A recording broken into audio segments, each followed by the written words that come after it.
Good morning, buenos días, bom dia. In a moment, we will start recording and using the Zoom translation facility for this session. This session is in Spanish. Entonces, ahora sí, bienvenidas y bienvenidos a nuestro seminario internacional de la democracia deliberativa al republicanismo contestatario. Primero que todo, quiero agradecer al generoso apoyo que nos ha brindado la Oficina de Asuntos Globales de la Universidad de Washington en Tacoma. Este seminario también tiene el apoyo del Centro de Derechos Humanos de la Universidad de Washington. Este seminario fue organizado por el Tri-Campus Research Cluster on Human Interactions and Normative Innovation, HINORM, que es nuestro grupo de investigación. Nuestro grupo de investigación apoya a nuestro grupo de investigación, aborda temas del cosmopolitismo, de los derechos humanos, de la globalización y de la ética del discurso, entre otros. Este año celebramos el 75º aniversario de la Declaración Americana de los Derechos y Deberes del Hombre y de la Declaración Universal de los Derechos Humanos. Un hecho poco conocido. Fueron representantes de países latinoamericanos quienes introdujeron el tema de los derechos humanos durante la primera sesión de la ONU, de la Organización de las Naciones Unidas. El primer documento de derechos humanos fue adoptado el 5 de mayo de 1948 en la reunión de la OEA en Bogotá. Por eso nos pareció muy importante que fuese un erudita colombiano el primero en presentar.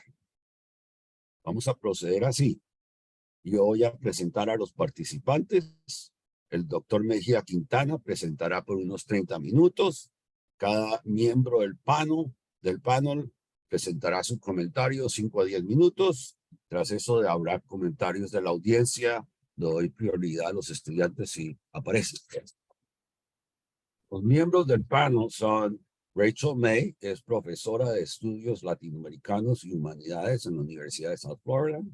Amos Nacimiento, que es profesor de filosofía y derechos humanos en la Universidad de Tacoma, Washington. Y yo, que soy Michael Foreman, profesor de filosofía política y derechos humanos en la Universidad de Washington, Tacoma. Nuestro presentador principal es el doctor Oscar Mejía Quintana. El doctor Oscar Mejía Quintana es profesor titular con tenencia de cargo de la Facultad de Derecho, Ciencias Políticas y Sociales de la Universidad Nacional de Colombia. Fue igualmente profesor asociado de la Facultad de Derecho de la Universidad de los Andes. Ha sido decano encargado, vicedecano, director de programas curriculares y director del Centro de Investigaciones de la Facultad de Derecho, Ciencias Políticas Sociales y de la Universidad Nacional, así como director del Departamento de Ciencia Política. Es miembro activo de la Asociación Colombiana de Filosofía del Derecho y es autor, entre otros, de varias obras, y les digo solo los títulos de un par, de postodontológico, postfuncional, postjurídico, teoría consensual del derecho, historia de la filosofía del derecho en Colombia, derecho, legitimidad y democracia deliberativa, justicia y democracia consensual y muchos otros trabajos. Desde el punto de vista de la ética del discurso, el criterio de transparencia, me parece que debo decirles que el doctor Mejía Quintana y yo nos conocemos desde hace mucho tiempo. Por esa época, la tecnología más innovatoria era una cosa que se inventó una mujer, yo no sé de dónde, y que se llamaba la rueda. Entonces, doctor Mejía Quintana, siga pues.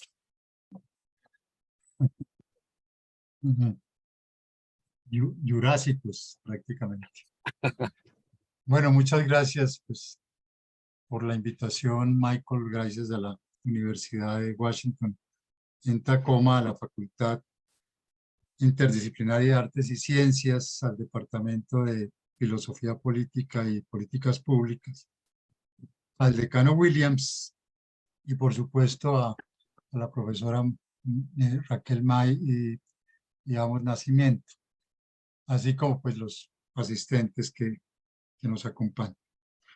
Voy a tratar de ser lo más escueto y a veces de pronto las afirmaciones van a ser muy tajantes, de tal suerte que pueda cumplir con los 30 minutos pues que más o menos hemos establecido como límite. Colombia, como algunos países nuestros, pero en especial Colombia, tal como lo planteó el profesor Marco Palacios en su libro Colombia, país fragmentado, sociedad dividida, es un país desgarrado siempre. La historiografía a veces quiere presentarnos como un país más superado, como un país más conciliado. Eso nunca ha sucedido. Desde nuestra independencia hemos estado en una lógica de dicotomía amigo-enemigo que no hemos logrado conciliar ni siquiera al día de hoy. Pero esa dicotomía amigo-enemigo fáctica, empírica, también se ha trasladado digamos, a la conceptualización. Y hemos tenido, digamos, una conceptualización polarizada entre una defensa del statu quo, retardatario, conservador, excluyente, y por las circunstancias, muchas veces una apología de ideologías, posturas, planteamientos radicales, ¿sí? El estalinismo, la izquierda guerrerista, y no hemos logrado ni siquiera un marco teórico conceptual que propiciara la superación de esa dicotomía y esa distinción amigo-enemigo. Eso es lo que ha llevado a esta reflexión, que se inscribe en una reflexión también del grupo de investigación Repensar el Derecho de la Universidad Nacional, de la Facultad de Derecho y Ciencias Políticas, precisamente a abordar el republicanismo. Tal vez al final intente acercarme a una lectura del republicanismo situado ya en Colombia particularmente. Pero la intención inicial ha sido precisamente mostrar cómo podíamos leer el republicanismo, cómo podíamos interpretar el republicanismo. El republicanismo se ambienta, por lo menos en sus lecturas y en sus recepciones en Hispanoamérica y en Iberoamérica en general, porque también Brasil en eso comparte, digamos, la recepción. Primero con Rawls y segundo con Habermas. La teoría de la justicia de Rawls tiene elementos republicanos, indudablemente, en especial la del consenso, porque el consenso, reitero, no es liberal, como algunos han querido plantearlo, incluso Chantal Mouffe. El consenso es republicano, del liberalismo es la regla de mayoría. Sí, ese es el gran planteamiento y la gran propuesta del liberalismo. Y Rawls toma de Kant el contractus originarius, que era una figura en Kant todavía, digamos, limítrofe, y lo desarrolla en su posición original en la teoría de la justicia. Pero donde empezamos a ver realmente el giro hacia el republicanismo es después de los 80, de la polémica liberal comunitarista, cuando Rawls realmente da un giro, podríamos decirlo así, hacia el comunitarismo republicano, pero donde mejor se observa es en sus lecciones de filosofía moral y en sus lecciones de filosofía política, cuando aborda a Hegel e incluso cuando aborda a Marx. Pero ahí ya hay unos trazos de un giro explícito de Rawls hacia el republicanismo, que de alguna manera se consolida en el libro que termina siendo como su gran legado, no escrito por él, pero revisado por él antes de su muerte, escrito por su asistente.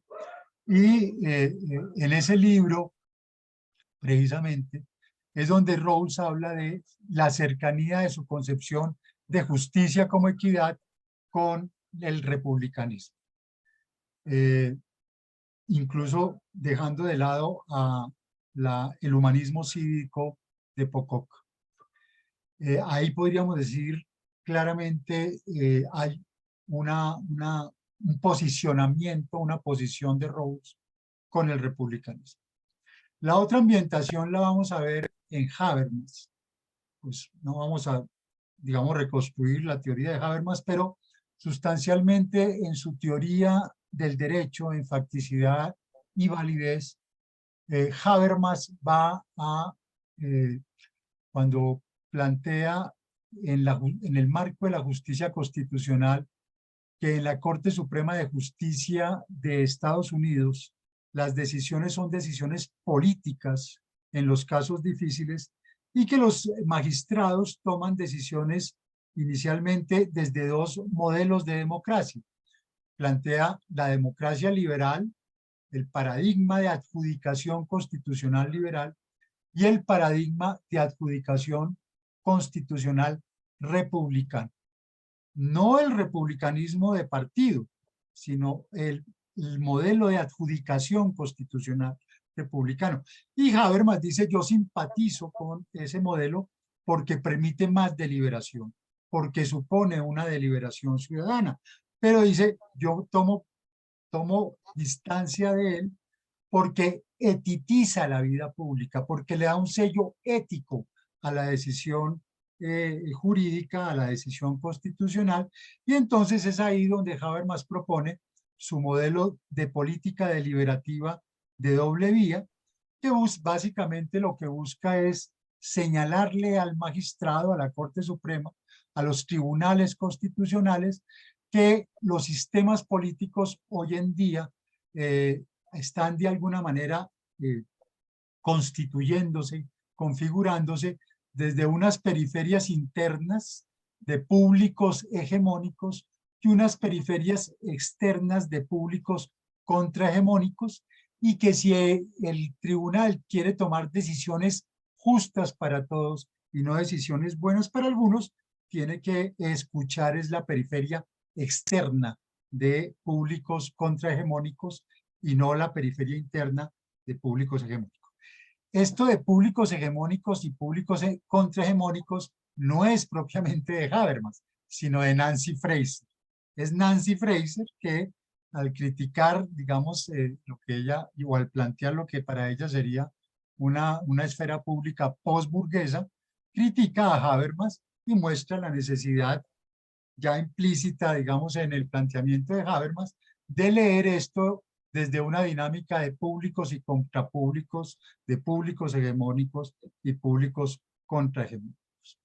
Y de este planteamiento de Habermas, la tercera escuela de Frankfurt, Dubiel, Honneth, incluso Bellmer, va a plantear la necesidad, y lo dice Helmut Dubiel cuando visita la Ciudad de México, va a decir, hay que ponerle más republicanismo a Habermas. Es decir, que a Habermas le faltaba era más, incluso más deliberación en su modelo. Y de ahí ellos van a presentar pues un concepto hegeliano que derivan de Hegel, el de eticidad democrática, que básicamente es, digamos, la necesidad de considerar la alternancia del poder para todas las minorías, para todas las posturas sociales, para todas las eticidades existentes en una sociedad. Digamos que esa es la ambientación. Y a partir de ahí empieza ya a derivarse, en eso Chantal Mouffe va a tener una figuración clave. Van a empezar a delinearse las tres tradiciones del republicanismo. Ya digo de manera explícita, dentro de lo que es el estado del arte de la recepción en Iberoamérica. Y ahí vamos a ver tres recepciones. Una recepción del republicanismo, llamémoslo así, conservador, que va a estar mediado por Skinner y por Pocock, ¿sí? Básicamente un republicanismo académico inglés. Un postrepublicanismo francés, que lo va a plantear Ferry, Luc Ferry, Alain Renaud y Sylvie Messier, incluso en su Historia de la Filosofía Política, editado por Alain Renaud, donde ellos destacan que de las tres lecturas de la filosofía, de la Revolución Francesa, la que menos se había recogido era la lectura republicana. Se recogió la liberal, derechos liberales, derechos individuales, se recogió la social, derechos sociales, pero se olvidó un poco la de los derechos de deliberación, los derechos de participación. Pero llega una tercera, que es la que va a representar Philippe Petit, que de alguna manera retoma la tradición republicana más radical, que es la irlandesa, que además va a tener una recepción muy interesante en el crisol de la Revolución Americana en Massachusetts y después en el conjunto de las 13 colonias.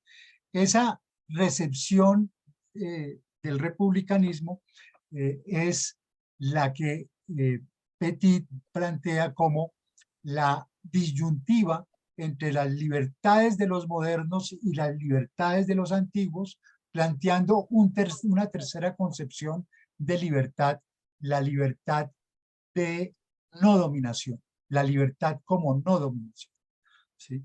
Y describe una serie de mecanismos propios del republicanismo, podríamos decir más el bicameralismo, el federalismo, todas las posturas contramayoritarias, ¿sí? Digamos, la determinación contra los poderosos. Fíjense que aquí no estamos hablando de lucha de clases, sino de confrontar a los poderosos, ¿sí? Toda expresión de los poderosos es una expresión que de alguna manera deforma la dinámica pública.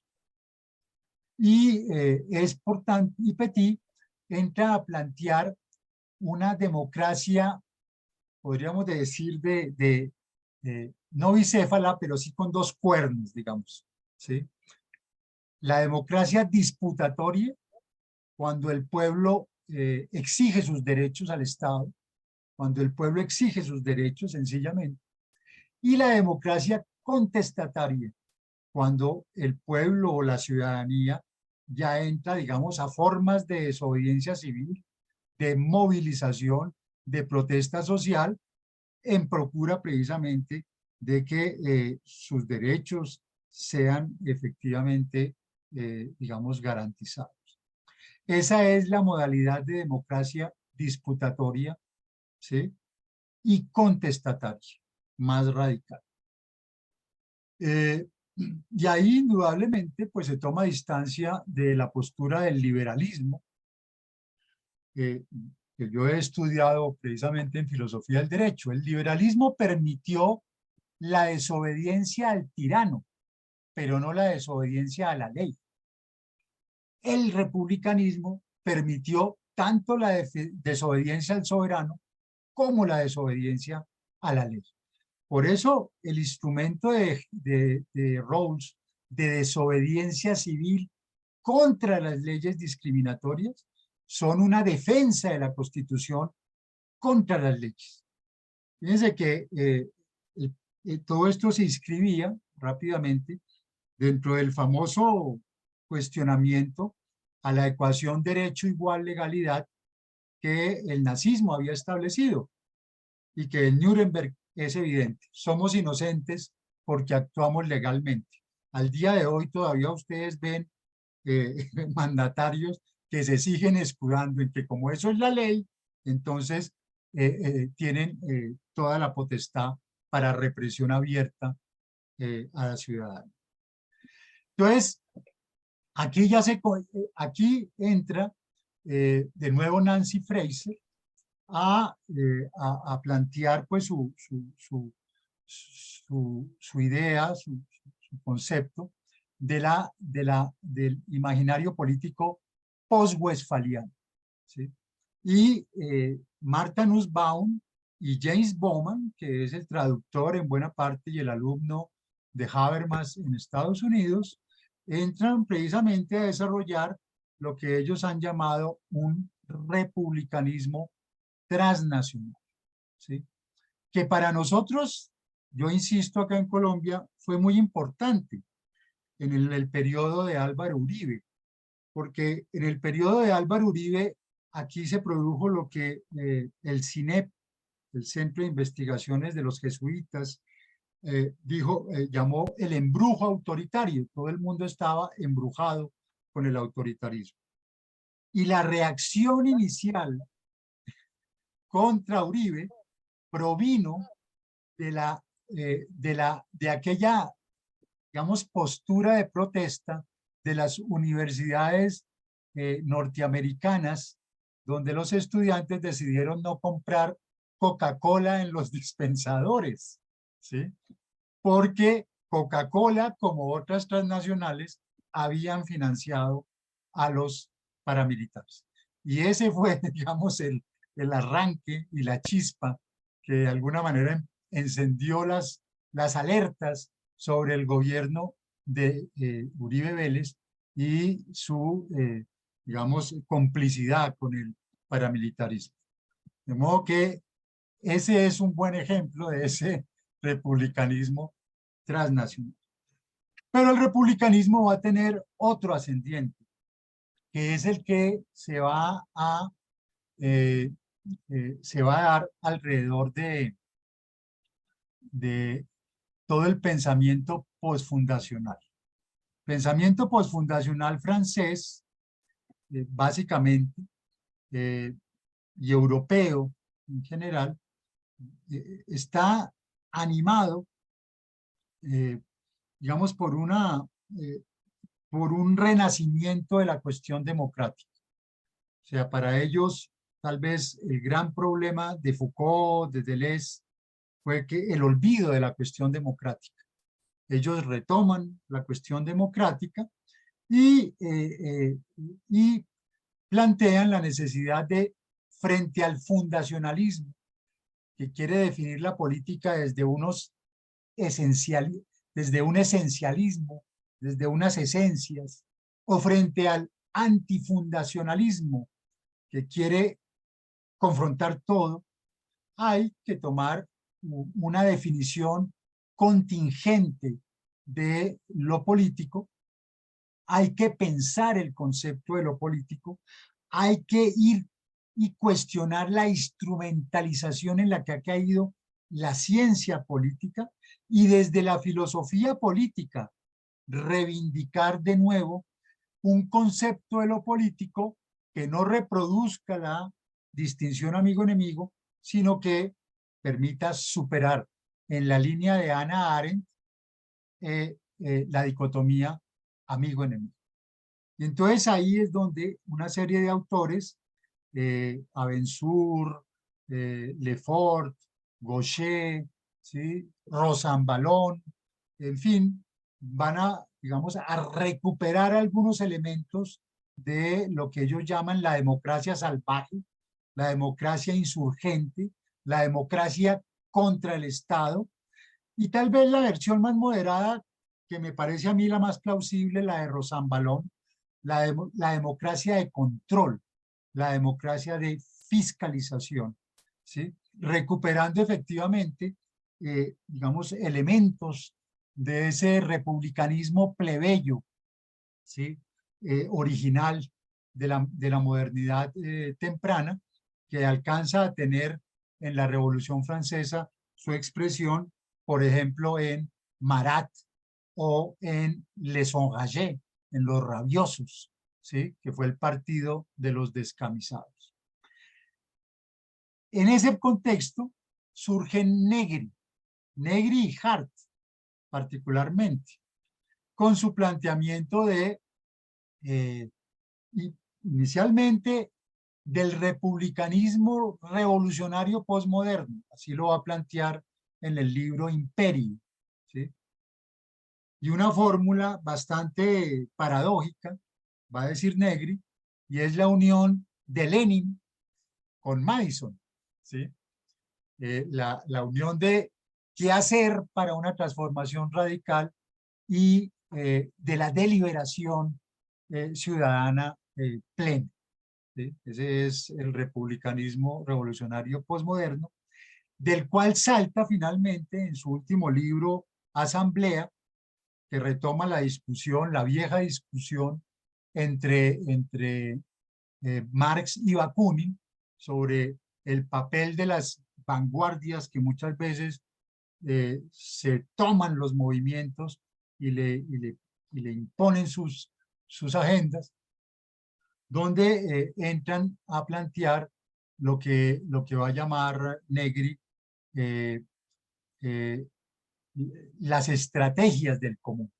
Las estrategias del común, recuperando esta noción de lo común, que, digamos, en los últimos 20 años ha terminado siendo como la etiqueta que sectores de izquierda, sectores progresistas, sectores emancipatorios, digamos, han recuperado, y que en el caso de Colombia y en el caso de Iberoamérica engancha con, con los levantamientos comuneros de la mitad del siglo XVIII, previos a las revoluciones democráticas, ¿sí? ¿Sí? Propios de una tradición, llamémoslo así, de derecho natural contestataria, inserta en el derecho natural la posibilidad legítima de desobediencia y de resistencia, y ese comuneros termina uniéndose con lo común y termina, digamos, de alguna manera enganchando con un republicanismo del común, ¿sí? Que en el marco de la institucionalidad, empieza a tener, digamos, una figuración y una presencia tanto fáctica como conceptual, por lo menos en el contexto colombiano. Digamos, digamos, el bosquejo del republicanismo pues, que he querido dar, y que además, y con esto ya termino, tiene en Colombia digamos, unos precedentes, no solamente por, digamos, los levantamientos del común, donde tenemos nosotros ahí, pues, la rebelión de los comuneros en 1781, la famosa Manuela Beltrán, ¿sí? Y su grito, ¡viva el rey y muera el mal gobierno! Pero más tarde, bueno, y las mismas capitulaciones de Zipaquirá, de José Antonio Galán, que ya empiezan a recoger algunos elementos, pero que van a tener, y esto es muy importante, en la revolución de Haití y en la recepción que Bolívar hace derrotado en la Carta de Jamaica, ¿sí?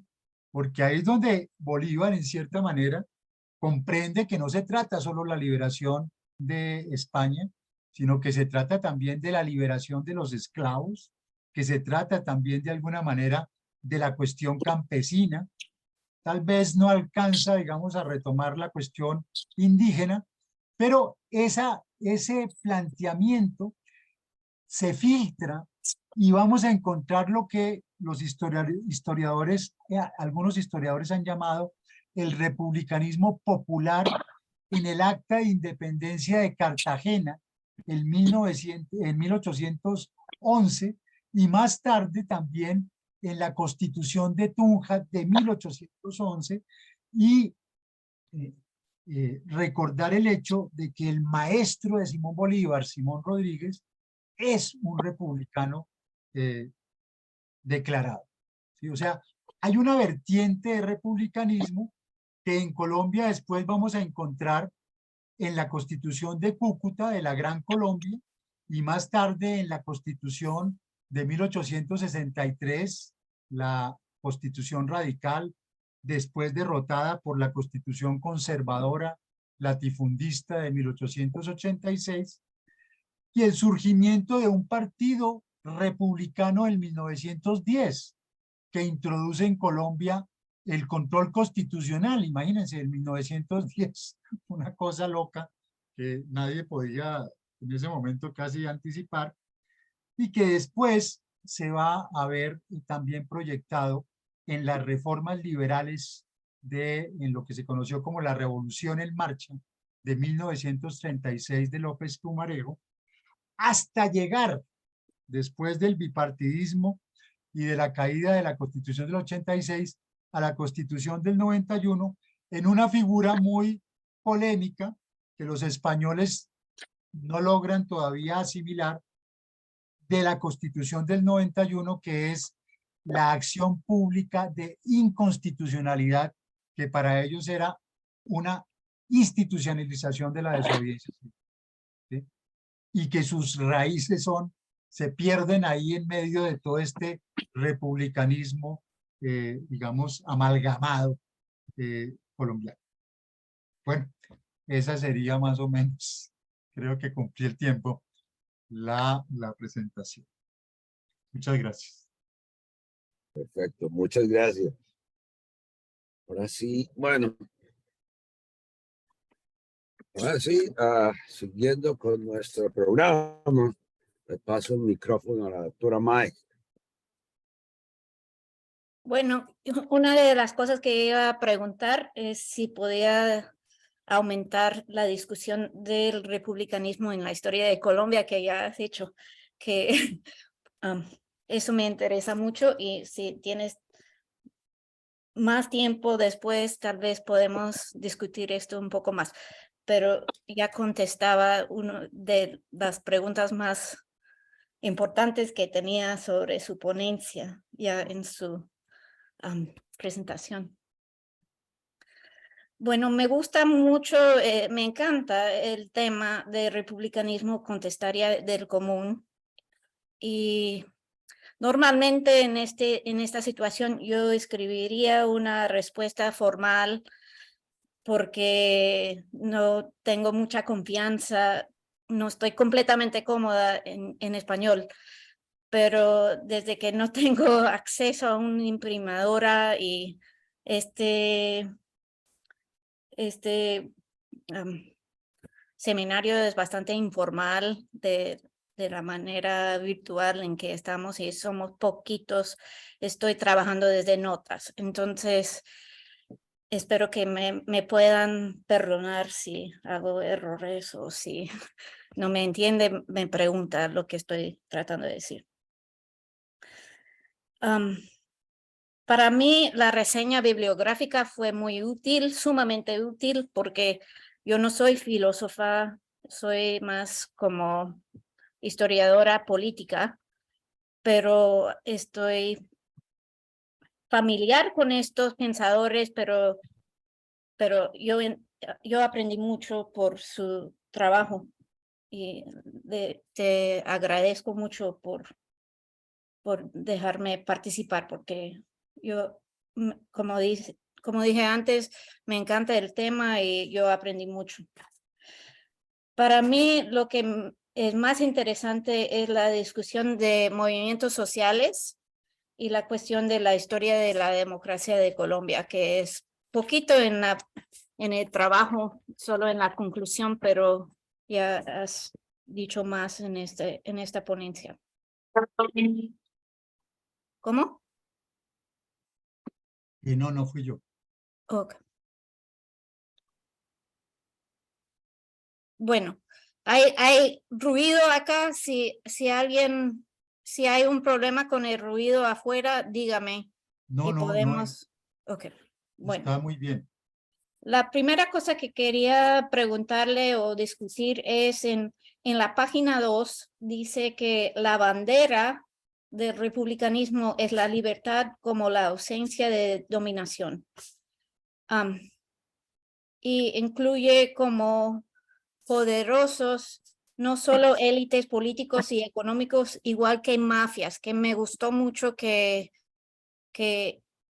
incluyó eso porque por lo menos en Colombia esto es muy importante. Los élites políticos y económicos no son necesariamente los que existen en otros contextos, pero yo creo que el poder de mafias y grupos, élites criminales es un problema global ahora, no solo un problema colombiano, pero es algo importante que tenemos que pensar porque normalmente no pensamos tanto en los élites extra legales o extrajudiciales. Para latinoamericanos dice que la única barrera de contención ha sido movilización y contestación ciudadana. Y dice que en Latinoamérica esa movilización tiene 3 variantes. La confrontación de la izquierda, que entiendo, la confrontación formal institucional de la derecha liberal, que también entiendo, y la tercera, lo más importante para su trabajo, la disputatoria contestaria del republicanismo, que es la corazón de su trabajo. Yo entiendo bien cómo funcionan los 2 primeros y puedo aún pensar en ejemplos de estos. Pero el tercero es el tema de trabajo y me gustaría saber en términos realísticos cómo tercera variante sería, cómo imagines una movilización de la disputatoria contestatoria del republicanismo. ¿Cómo aparece un ejemplo de eso?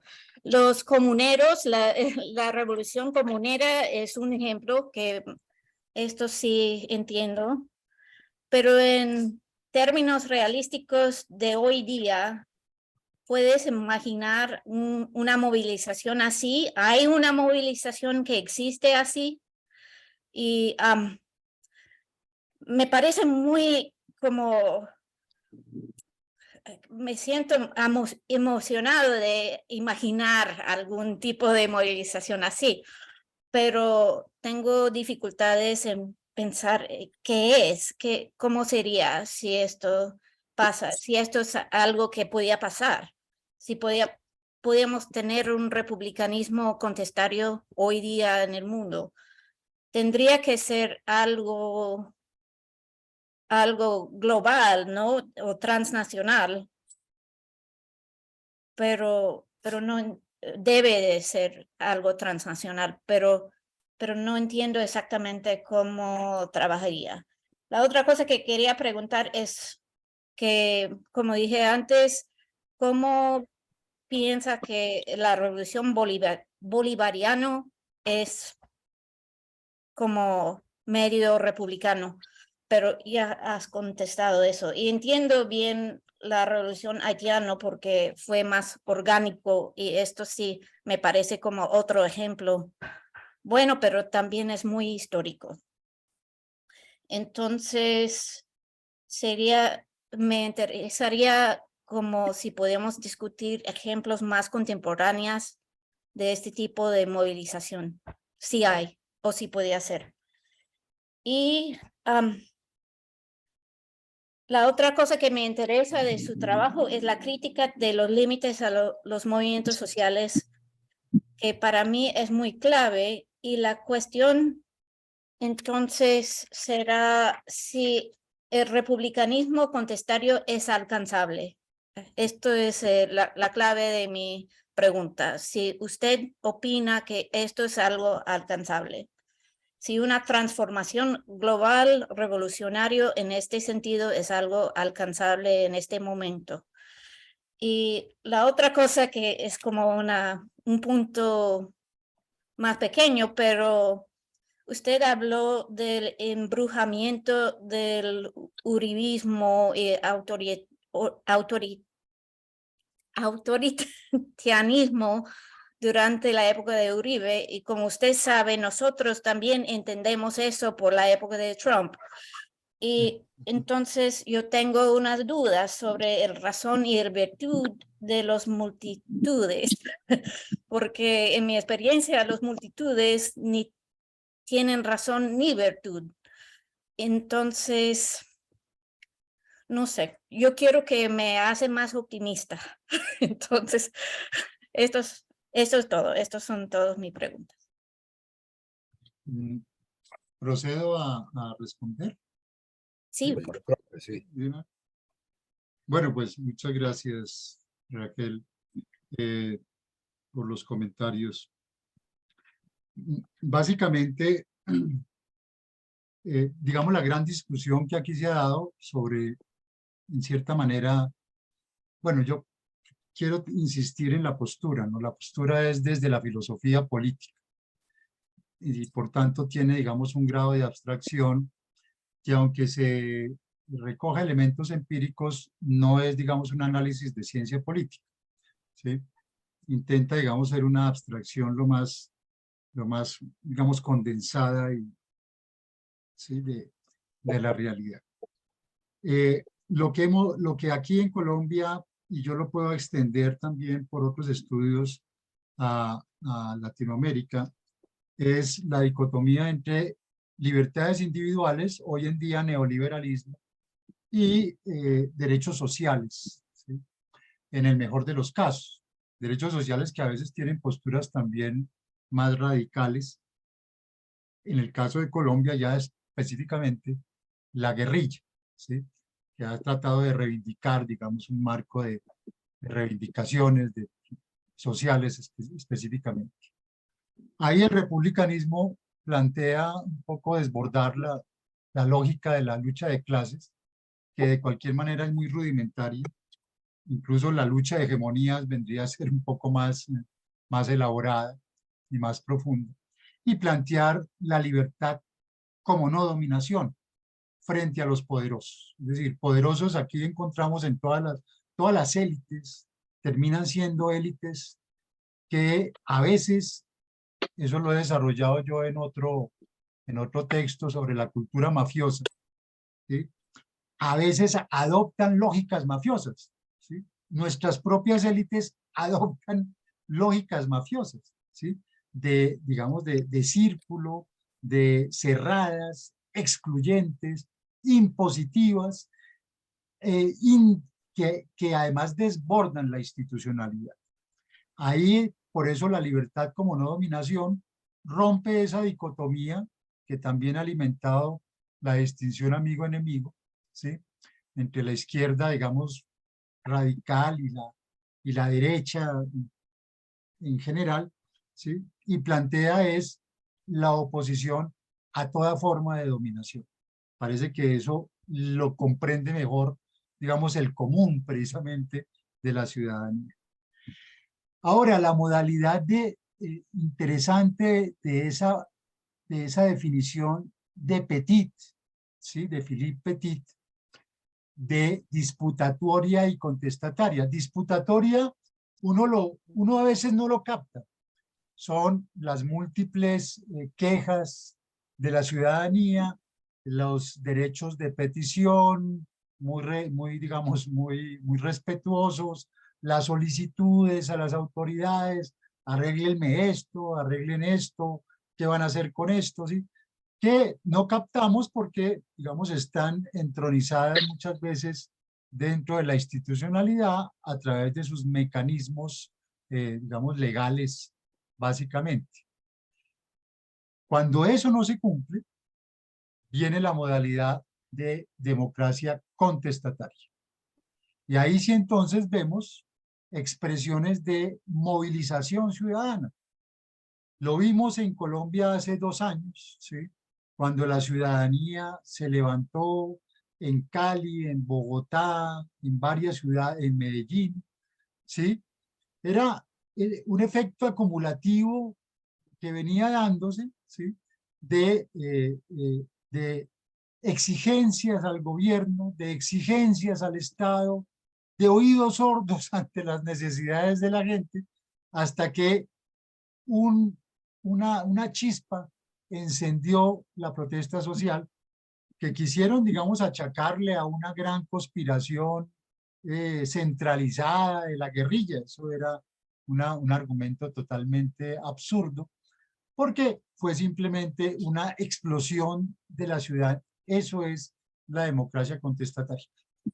Podríamos verla ahorita en París, con las movilizaciones contra los 2 años que han sumado a la pensión, ¿sí? O lo podemos ver también hace 3, 4 años, de nuevo en París, ¿sí? Con los movimientos de las chaquetas amarillas, ¿sí? La disputatoria es las exigencias respetuosas que se le hacen al Estado y que el Estado no responde. Y la contestataria es cuando en un momento dado ya, y lo vemos en Brasil, lo hemos visto en Perú, lo hemos visto en Argentina, lo vimos en Chile, ¿sí? Fíjense que este movimiento en cierta manera arranca con las expresiones. Ustedes recuerdan por qué fue lo de Chile, ¿no? Porque se le subió 10 centavos de dólar al pasaje del metro. Ya es la gota que rebosa la copa y que hace que la gente salga. Occupy Wall Street, exactamente, ¿sí? Y que hace que la gente ya pase a una modalidad contestataria, ¿sí? Y tengo la sensación, por eso de nuevo Nancy Fraser, Martha Nussbaum, Bowman, de que esto tiene unos canales comunicantes gracias a la globalización mundiales, ¿sí? La gente ya ve que la protesta es una cuestión y una alternativa que a veces tienen que asumir, ¿sí? Como se está asumiendo en otras latitudes.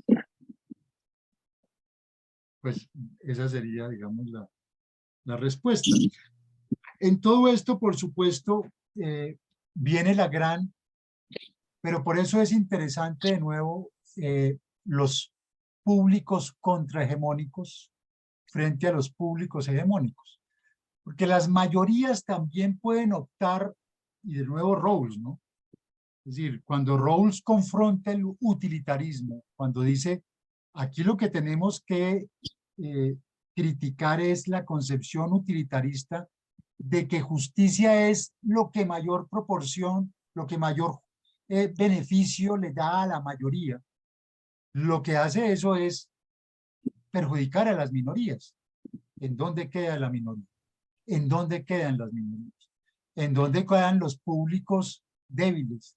Los públicos que en un momento dado son contrahegemónicos o se vuelven contrahegemónicos precisamente por la discriminación. Entonces, esa es también, digamos, una toma de distancia de esa democracia de mayorías, de esa democracia directa que a veces lo que hace también es disfrazar la voluntad de unas mayorías que pueden ser autoritarias y que perjudican a las minorías.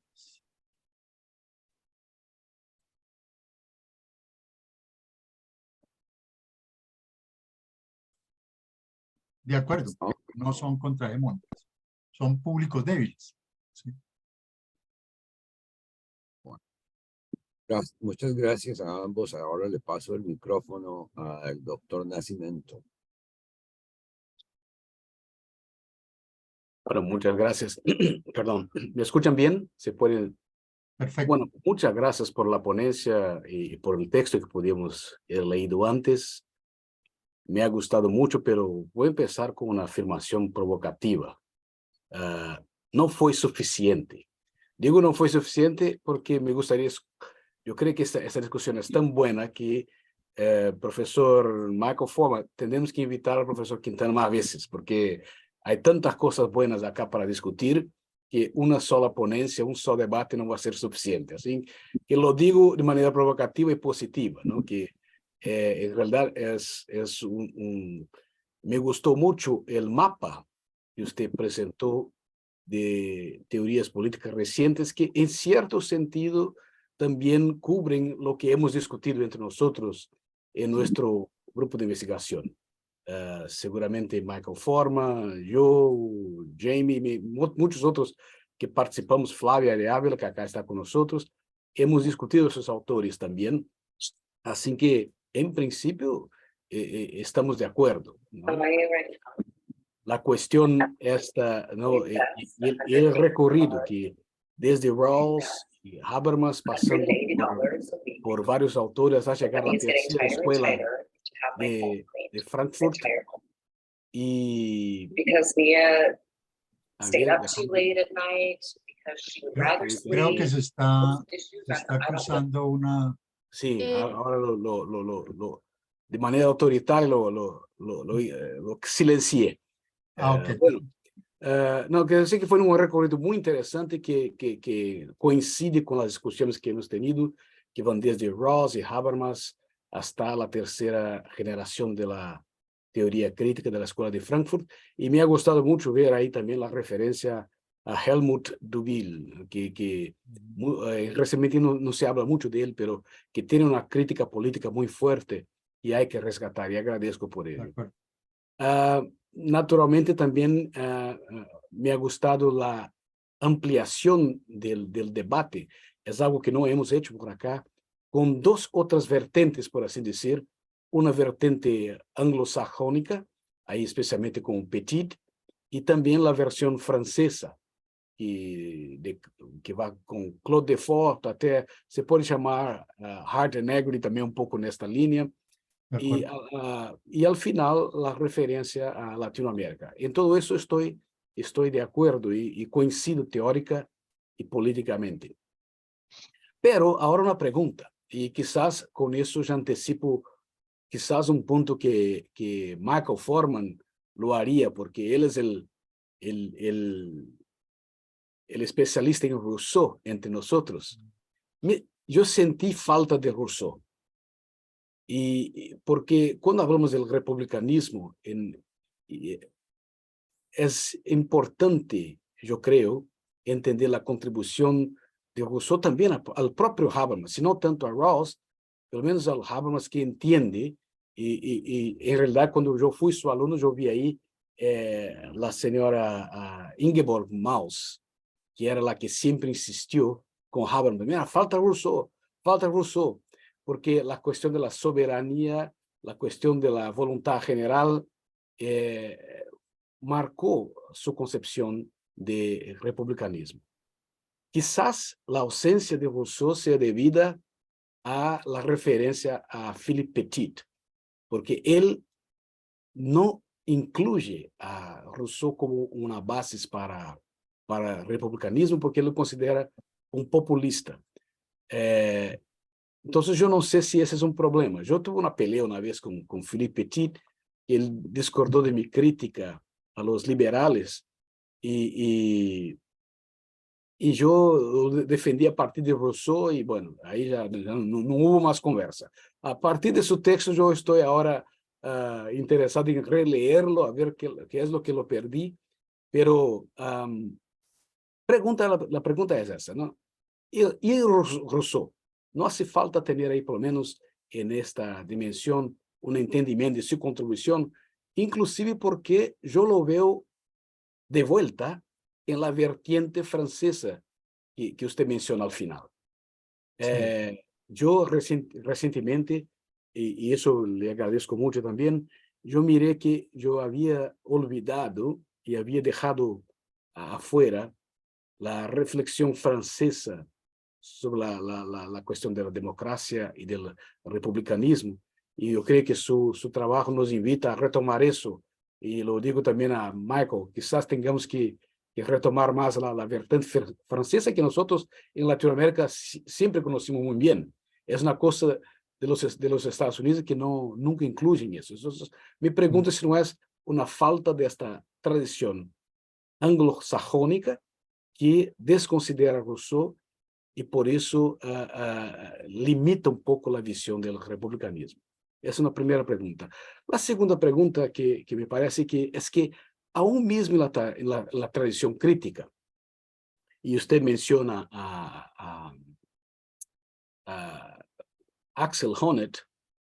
Honneth hace ese debate con la tradición francesa, incluso en su último libro, que creo que todavía no fue traducido, no sé si fue traducido, pero que habla del concepto de libertad. En la línea que usted también mencionaba, él habla de 3 concepciones de libertad. La libertad en la lengua, en la línea anglosajónica, que es del individualismo que estamos criticando. La libertad en el sentido kantiano, que es relacionado con la autonomía. Pero hay una libertad en ese sentido rousseauiano, y también quizás muy próximo a lo que nosotros defendemos en Latinoamérica, que es una libertad social.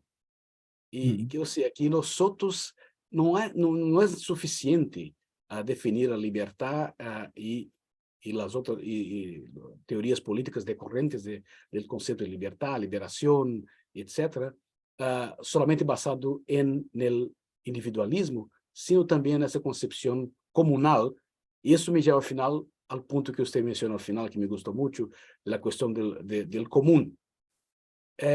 Yo creo que al retomarmos a Rousseau, esta idea del común también puede ser más fuerte, puede ser también más incorporada más claramente en el proceso teórico, especialmente la teoría crítica. ¿Cómo lo intenta hacer hoy día Axel Honneth? Entonces, esa es la segunda pregunta. Si no tenemos ya mismo en la teoría crítica, en su tradición, un diálogo ahí con la tradición francesa, especialmente a través de Honneth. Habermas no lo hace, seguramente, pero Honneth abre la puerta para algo así como usted propone. Y finalmente, reforzando lo que habló Rachel May, yo me quedé muy interesado en esta concepción, este hilo y esta conexión que hace con Bolívar. Y yo también defiendo mucho, yo me considero un bolivariano, y yo creo que tenemos en Bolívar una concepción cosmopolita, panamericana, que tenemos que poner en diálogo con esas tradiciones. Así que su conclusión lo hace muy bien, y yo también tenía interés en aprender más. Yo no sabía, por ejemplo, no conocía su profesor, y ahora lo noté, que gustaría de saber más. Quizás, Michael Forman, una oportunidad para llamarnos para una nueva ponencia, discutiendo ese trabajo específico, que es muy interesante. Entonces, en resumen, mi agradecimiento, mi felicitación por un texto que hace un mapeamiento muy bueno de las discusiones que nosotros también estamos midiendo, pero con 3 preguntas. ¿Por qué no Rousseau? ¿Por qué no las entradas que la teoría crítica ya ofrece para la discusión del republicanismo de carácter rousseauiano y la línea francesa a través de Axel Honneth? ¿Y cómo podemos ampliar el debate y la discusión con esta visión bolivariana que usted presentó? Muchas gracias. Muchas gracias, profesor Nascimento. Bueno, yo siempre he reivindicado en los cursos, cuando presento republicanismo, a Rousseau. Es la línea que viene de Maquiavelo, Baudin, Montesquieu y Rousseau, y que empato con Marat, ¿sí? Que Marat también, digamos, era como el ala republicana dentro de los jacobinos. Por supuesto, el liberalismo se apropió de Rousseau, y sobre todo se apropió en nuestras tierras. La fórmula que han aplicado es la siguiente. Digamos, el concepto de Rousseau de voluntad general era precisamente un concepto para oponerse a la democracia de mayorías de Locke, ¿sí? A la concepción, digamos, de que la mayoría se imponía sobre la minoría, ¿sí? Y que es en cierta manera el esquema de la democracia representativa liberal. En nuestros contextos, la decisión de la mayoría legislativa le ponían inmediatamente la etiqueta, esa es la voluntad general, ¿sí? Y entonces, en nuestros contextos, Rousseau quedó etiquetado como liberal, no como republicano, lo cual es absolutamente falso. porque el concepto de voluntad general precisamente es para superar en cierta forma la dicotomía mayorías-minorías en una concepción, digamos, más amplia. Eso yo lo he trabajado, digamos, en otros libros. Aquí, pues, lo habría hecho de pronto demasiado extenso, ¿sí?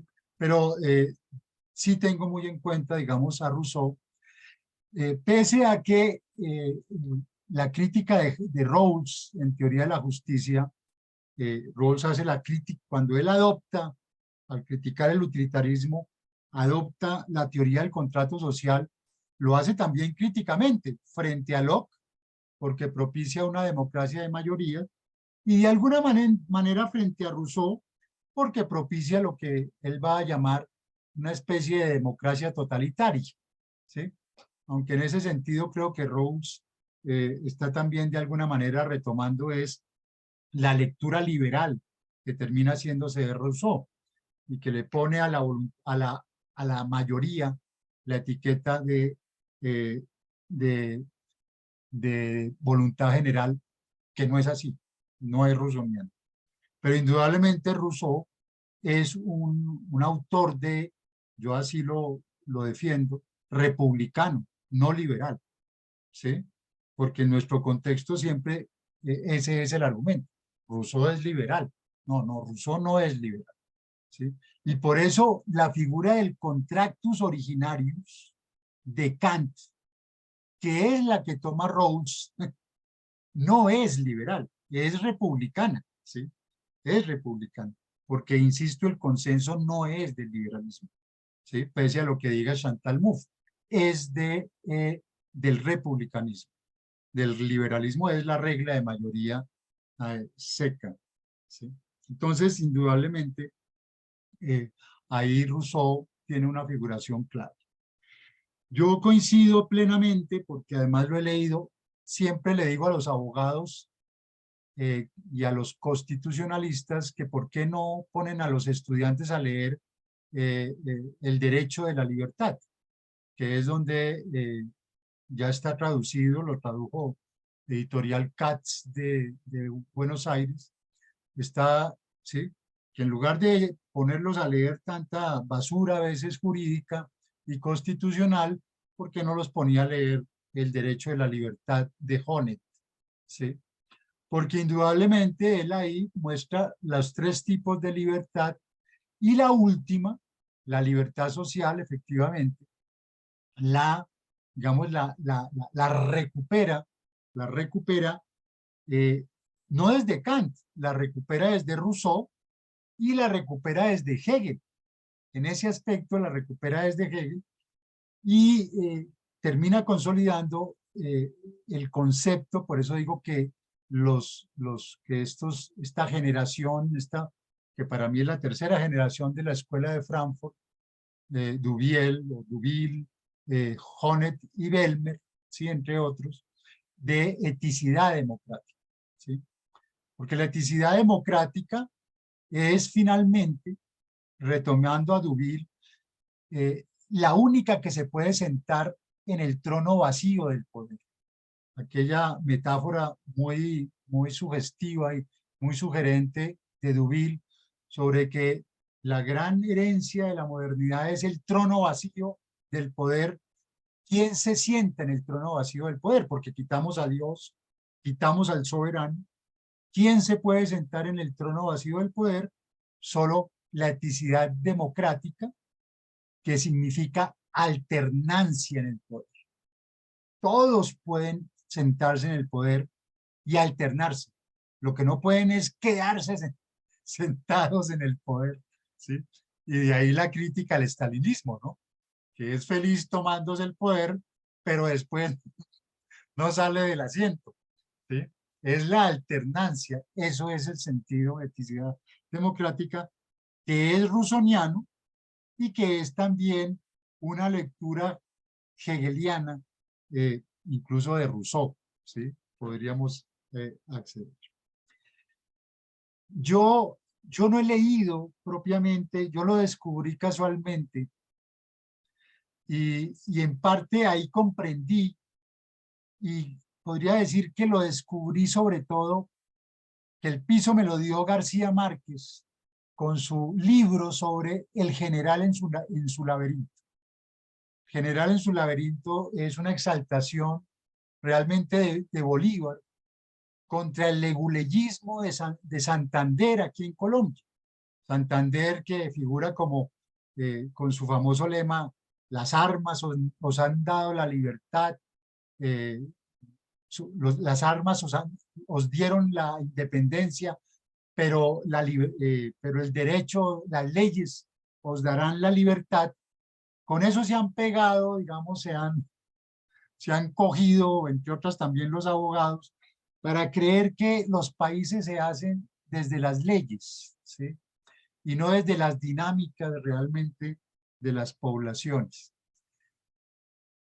Pero García Márquez muestra ahí los trazos, podríamos decir, republicanos de Bolívar, ¿sí? Yo no sabía de dónde venía, tampoco lo dice García Márquez.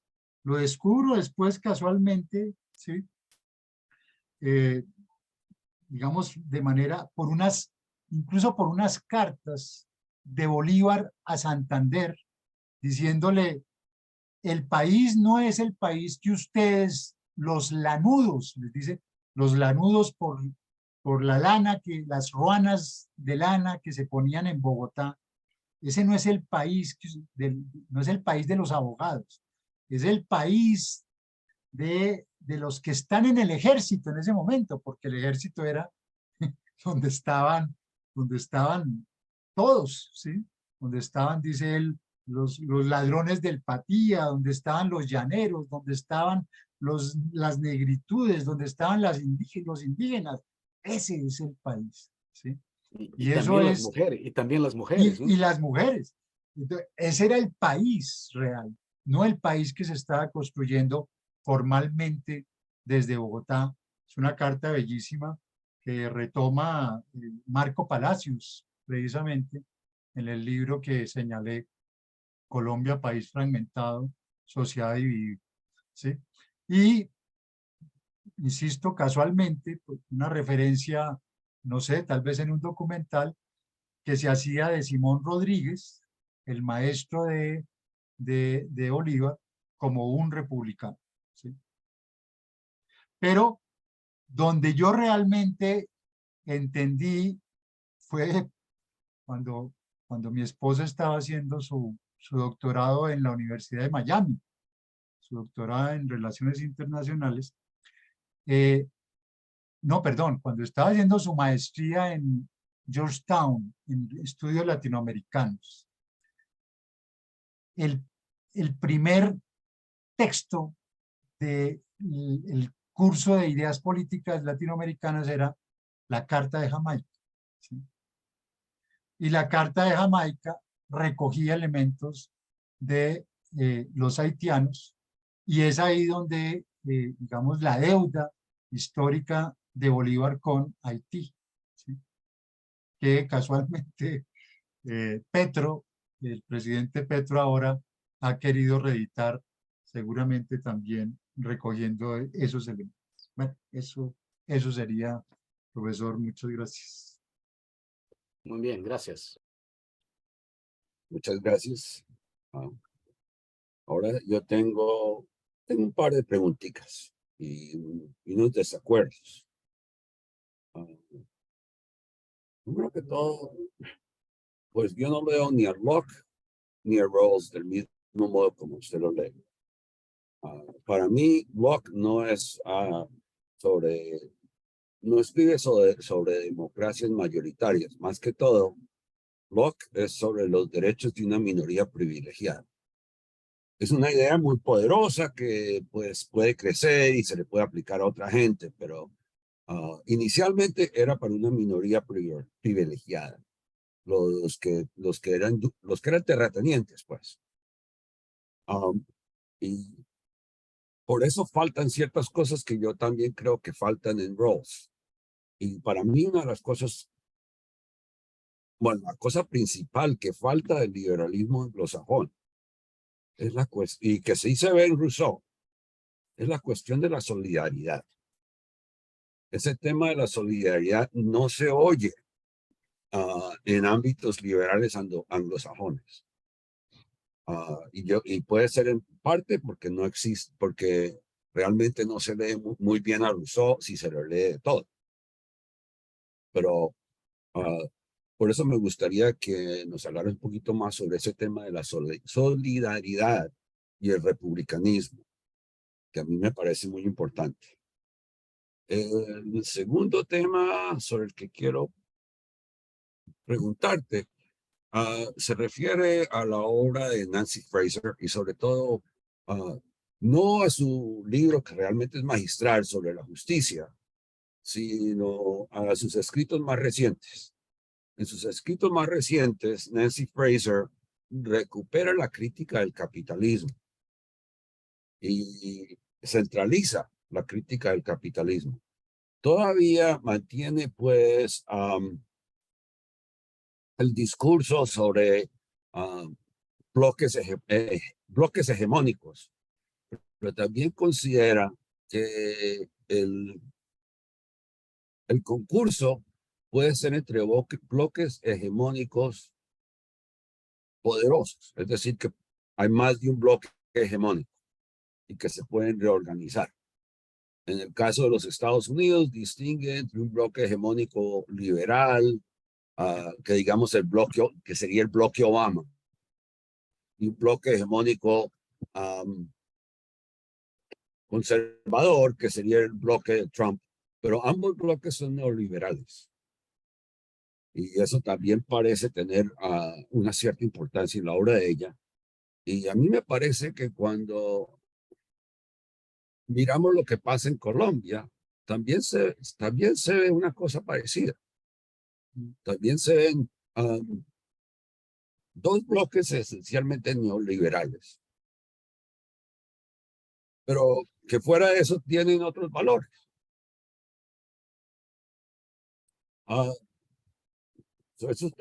Entonces, me gustaría ver qué nos puedes decir al respecto. Y finalmente, no sé si lo has leído, pero yo he estado leyendo los reportes de la Comisión de la Verdad y No Repetición, que a mí me parecen muy interesantes porque, pues, a mi modo de leerlos, por lo menos, yo veo que están informados por una ética del discurso y también por unos principios de libertad no democrática, de libertad, perdón, no dominadora.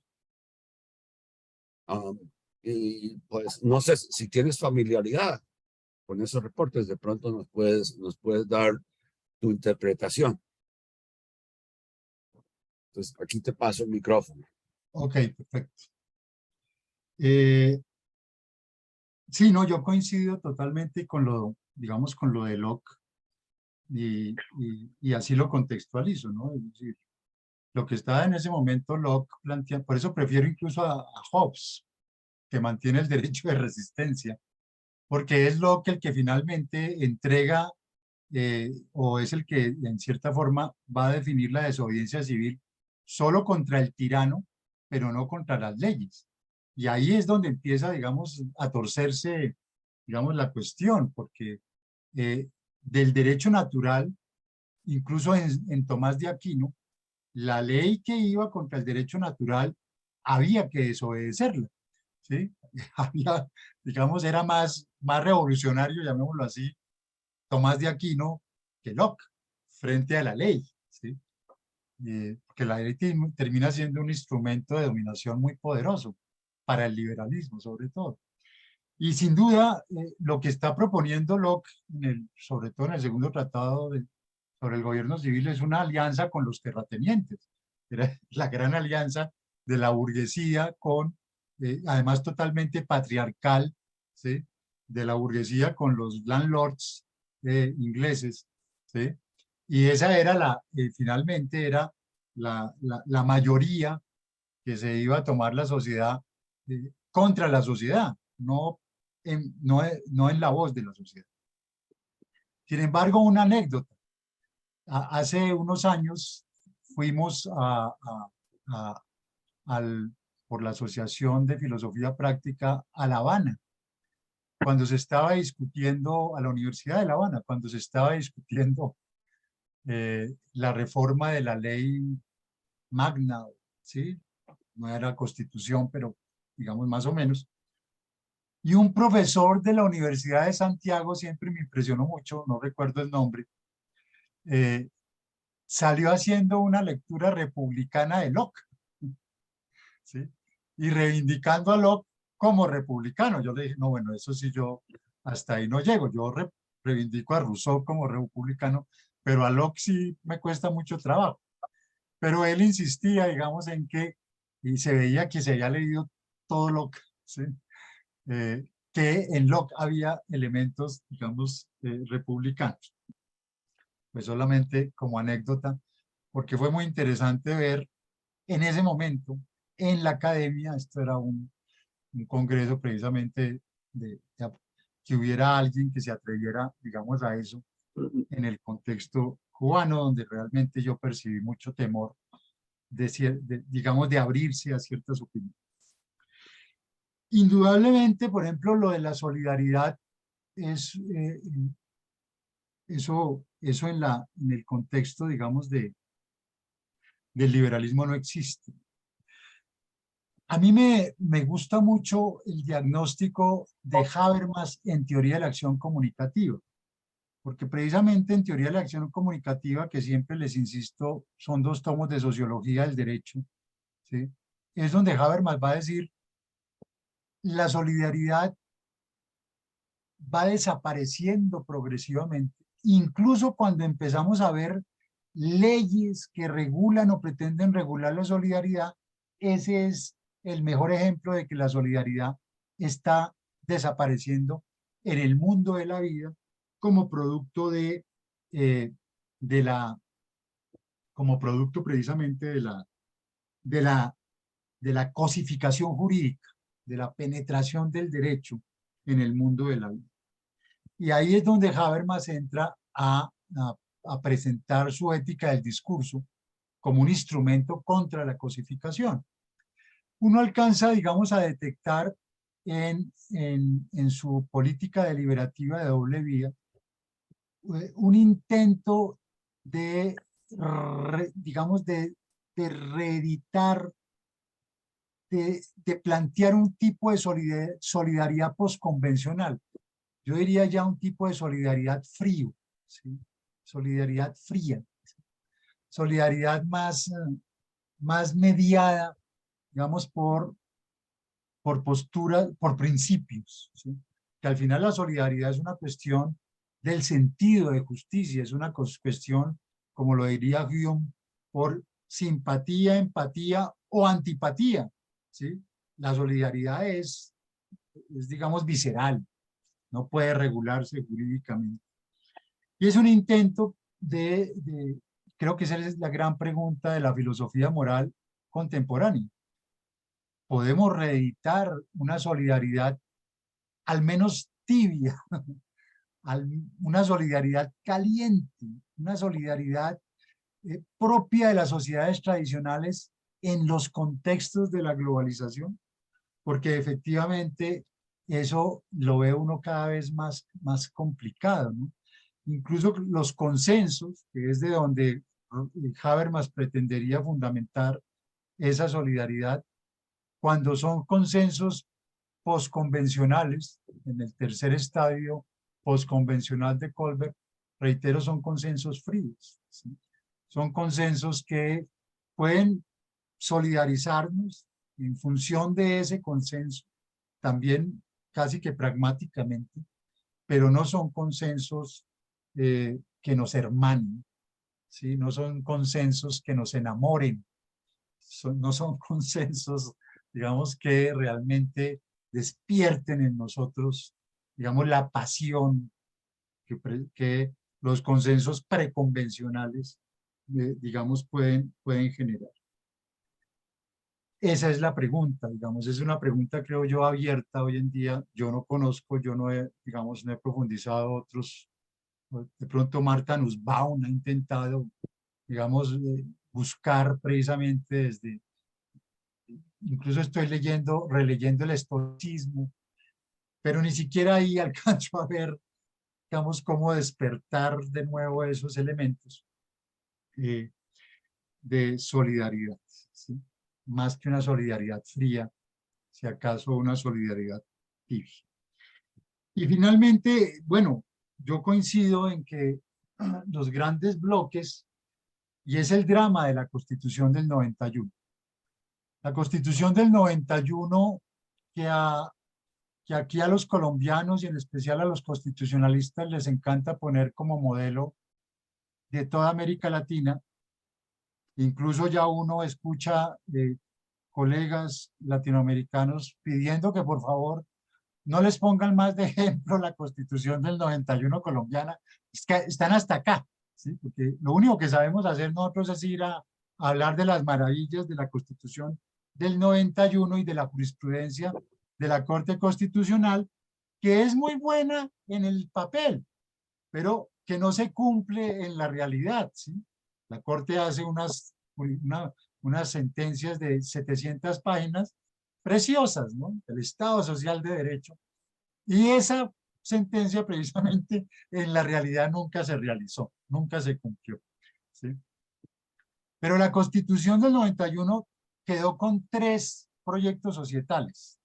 El proyecto multicultural, el proyecto, digamos, socialdemócrata, el proyecto del M19 y del liberalismo social, y finalmente el proyecto neoliberal, que logró introducir ahí, pues, el presidente de entonces, César Gaviria. Al final, lo que terminó preponderando fue el bloque neoliberal. O sea que llevamos 30 años acá en Colombia de una constitución supuestamente socialdemócrata, pero la única instancia socialdemócrata que la ha defendido es la Corte Constitucional.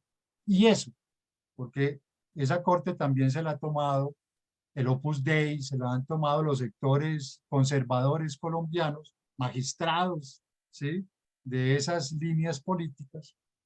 O sea que también, digamos, ha sido muy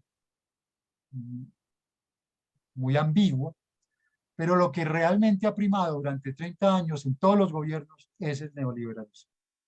Por eso estamos formateados en términos... ¿Perdón? Y eso no permite realmente, incluso en este momento, que cuando se presenten y se plantean reformas que rompen o pretenden desbordar ese marco neoliberal, digamos, tengan aceptación ciudadana. La gente ya está en cierta forma ideologizada en términos neoliberales, en términos de libertades individuales, no en términos de solidaridad y tampoco en términos de libertades sociales. Y ese, pues obviamente, es el gran drama.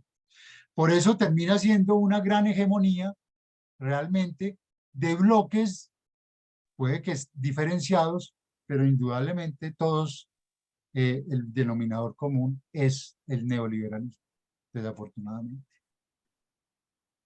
Pues no sé si eso respondió más o menos a las inquietudes. Me faltó lo de la Comisión de la Verdad. Y claro, yo estoy familiarizado, defiendo plenamente eso. Yo creo que efectivamente la comisión ha tratado básicamente sin ponerle, digamos, a bon la lettre, sin ponerle un sello republicano, pero ha tratado, digamos, de recuperar, digamos, elementos incluso de la ética del discurso. Ahí hay exponentes conocedores precisamente de eso. Es que profesor Saúl, es que se me escapa ahorita el nombre, que fue el director del doctorado en salud pública de la Universidad Nacional de Branco. Franco. ¿Saúl Branco? Franco. Saúl Franco, exactamente, muchas gracias. Que incluso anoche tuvo una entrevista por uno de los canales, pues, de televisión. Uno ve claramente, digamos, el sello de esa ética del discurso, y que muchas veces no tiene tampoco, digamos, la etiqueta de la ética del discurso, que tiene simplemente, digamos, el componente, podríamos decir casi oral de una sociedad tradicional, comunicativo de una sociedad tradicional, que es lo que finalmente Habermas rescata a través de Durkheim de la sociedad tradicional. La sociedad tradicional en eso es maravillosa, ¿sí? Es una sociedad donde la comunicación fluye, ¿sí? Y donde efectivamente, digamos, al calor de la comunicación, pues se logran esos lazos cálidos de colectividad. Y creo que incluso más, a mí me gusta más la comisión que la JEP, porque es que la JEP termina siendo otra vez jurídica, ¿sí? Y la comisión logra, digamos, recoger, digamos, la calidez del dolor, ¿sí? Que ha atravesado la violencia en Colombia. Bueno, muchas gracias, doctor Mejía Quintana. Ahora nos quedan como unos 20 minutos para que intervengan pues los asistentes. A ver quién sigue primero.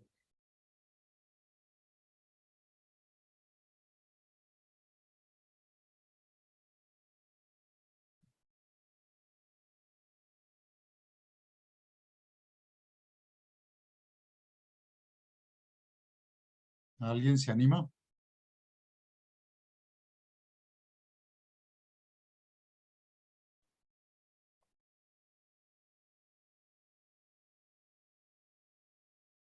Luis Fernando, ¿cómo estás?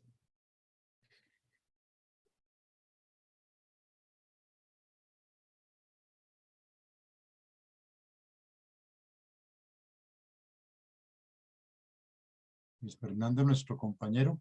Sí, pues callado hoy, ¿no?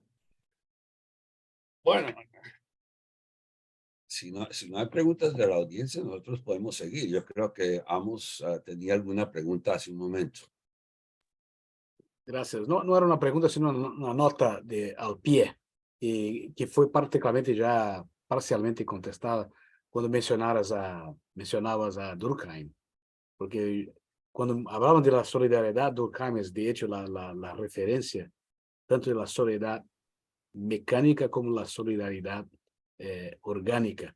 Y creo que eso mencionaba nuestro invitado de hoy, que con Durkheim la solidaridad orgánica de las comunidades tradicionales es mucho más caliente, y me gustó mucho este punto. Pero lo que iba a preguntar entonces, ya que ahora tengo la oportunidad, ¿cuál sería el rol de la religión en este caso? Porque las sociedades tradicionales también tienen, la religión juega un papel mucho más fuerte, ¿no? Y no es tanto jurídico, sino la normativa religiosa, por así decir, se sobrepone a la normativa jurídica. Y hay buenos ejemplos y malos ejemplos de eso, ¿no? So, ¿cómo nos posicionamos con relación a eso, ¿no? Sí, pues es interesante. Precisamente Gustavo Leiva, un profesor creo que es la Universidad Iberoamericana de México, me pidió hace 2 años, un artículo sobre la recepción en Colombia de la teoría crítica. Y entonces, pues yo de hecho, el sabático que voy a tomar, voy a retomar, digamos, ese proyecto. Y notaba que pues aquí la recepción de la teoría crítica fue pues la primera, Horkheimer, Adorno, Marcuse, en parte. Después hubo una recepción de Habermas, incluso en buena parte también en cabeza mía. Y empieza a haber una recepción de la tercera, que también en parte he hecho yo. Pero la recepción de Habermas se ha planteado es desde el debate con la religión. O sea, no se ha recogido el Habermas de teoría de la acción comunicativa, tampoco de facticidad y validez. Se ha recogido el Habermas, digamos, de la opinión pública, básicamente, de la discusión con Ratzinger, ¿sí? Y se ha, digamos, potenciado es básicamente el papel de la religión digamos, como cohesionador, ¿sí? Como cohesionador, frente, digamos,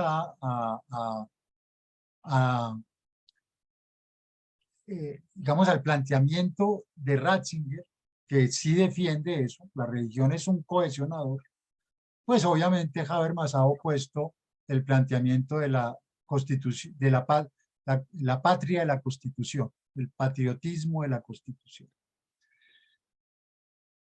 Claro, yo me he inclinado a la defensa del patriotismo de la Constitución frente a lo que he llamado el patriotismo de la mano en pecho. Aquí desde el gobierno de Uribe, el país decidió que cuando oían el himno, se ponían la mano en el pecho, ¿sí? En un acto, digamos, que replicaba básicamente lo que hacía el presidente Uribe, ¿sí? Y que por lo tanto tenía unas connotaciones a veces casi que fascistoides, ¿sí? Fascistas, básicamente, ¿sí? Porque ese patriotismo de la mano en pecho termina siendo también un patriotismo discriminatorio, un patriotismo patriarcal, un patriotismo impositivo, ¿sí? En fin. Pero la verdad es que el patriotismo de la Constitución tampoco es suficiente, menos en sociedades como la nuestra, ¿sí? Ahí yo, digamos, he reivindicado más porque tiene ascendientes también más, a veces más cálidos. Casi que me ha recordado la discusión de Hegel entre lo que él llamaba la religiosidad positiva y la religiosidad popular, ¿sí? Creo que era la diferenciación del Hegel de Jena, ¿sí? Entre los dos tipos de religiosidad. Creo que la religiosidad, obviamente popular, con todos digamos, sus reparos y todas sus distorsiones, sin duda sigue siendo para nuestras sociedades mucho más, digamos, más proactiva que lo que pueden ser otras dimensiones y otros mecanismos sociales, incluso el derecho, incluso la Constitución, ¿sí? Y por eso es interesante también, y también es una forma incluso de repensar lo que es, por ejemplo, el ELN frente a las FARC. Las FARC era estalinista y antirreligiosa, llamémoslo así, pero el ELN proviene de comunidades religiosas. Muchas de las comunidades de base, eso lo han mostrado varios académicos del ELN, digamos, tenían, digamos, muchos de los líderes del ELN fueron exponentes radicalizados de la teología de la liberación, ¿sí?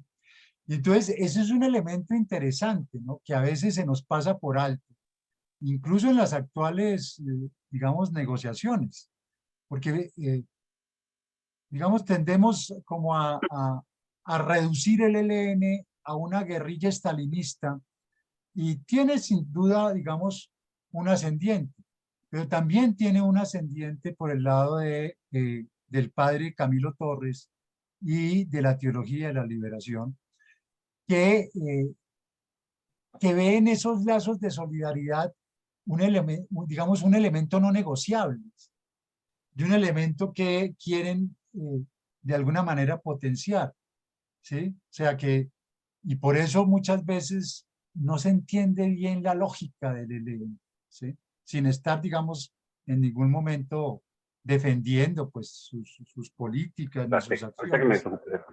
Pero ese aspecto sí me parece que se ha obviado y que no, siempre he visto los negociadores en un flanco donde ninguno logra, digamos, acercarse a esa dimensión de la religión que tiene el ELN un punto claro.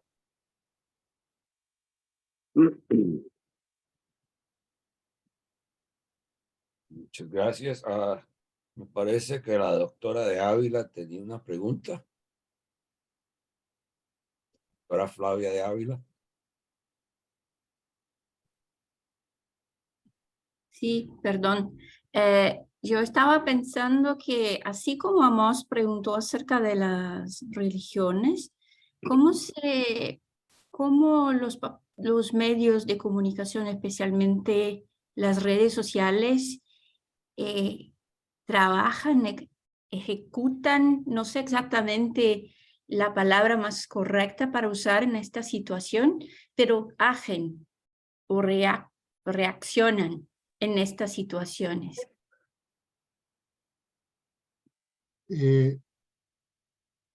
Yo acabo de hacer, bueno, acabo de hacer incluso a partir, ya lo había hecho alguna vez, a partir de la teoría de la, digamos, de la teoría de la opinión pública de Habermas y de Nancy Fraser.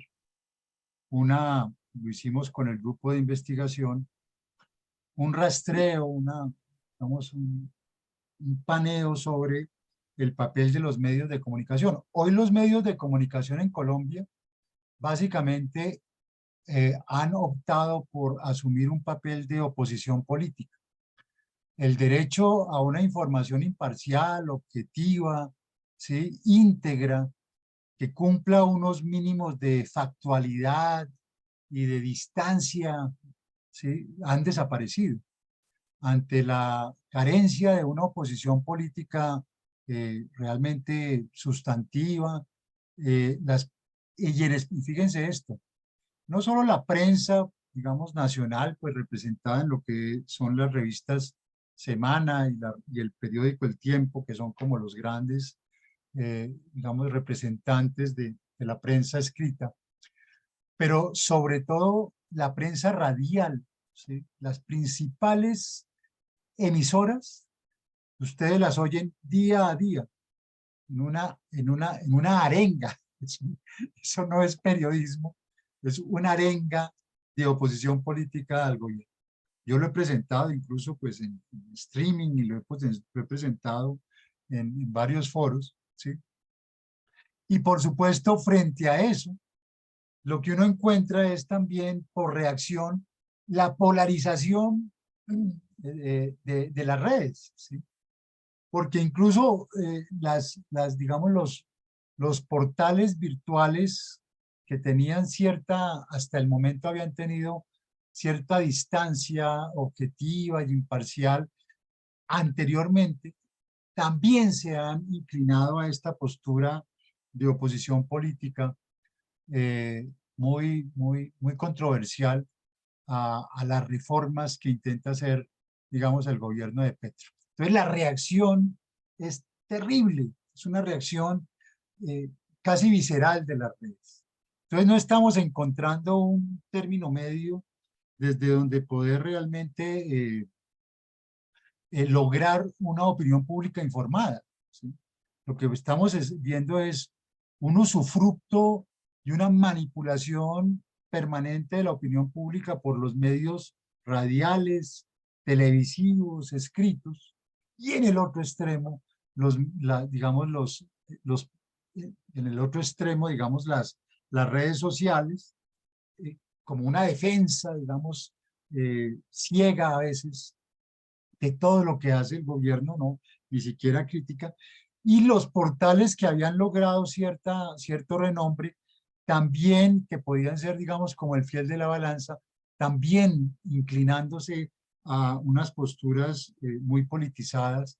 O sea, muy compleja la situación en este momento, ¿sí? Y muy difícil, digamos, y ustedes lo empiezan a detectar en las encuestas, que además son encuestadoras también inscritas dentro de la dinámica de los grandes medios, de los grandes poderes económicos, ¿no? Que no son encuestadoras así de una imparcialidad absoluta. Muy complejo en ese aspecto, muy complejo en este momento. Muchas gracias. Bien, claro, por supuesto, profesor. Bueno, para volver a uno de los temas, quiero preguntar un poquito más sobre el republicanismo transnacional y el tema de la solidaridad de varios modos. Por ejemplo, digamos, las protestas que hubo pues hace como 12 años más en los Estados Unidos, Europa, el Medio Oriente, que fueron parte de olas globales de protestas. Y pues yo vi las protestas que hubo en Colombia hace como 2 años ya. 2 años, Ah, 3 años. como también parte de una ola por lo menos continental de protestas, porque más o menos al mismo tiempo hubo protestas en Chile, hubo protestas contra el femicidio en varias partes de Latinoamérica, y pues a mí me parece pues que eso es una cosa que también tiene mucho que ver con el republicanismo y la cuestión de la transnacionalidad y la solidaridad. Pero pero el problema es cómo se convierte una ola de protesta en cambios institucionales y cambios sociales. Porque sin eso, pues las protestas salen, de pronto cambian el discurso un poquito y después se desaparece. Entonces, ¿cuál es tu reacción sobre ese tema?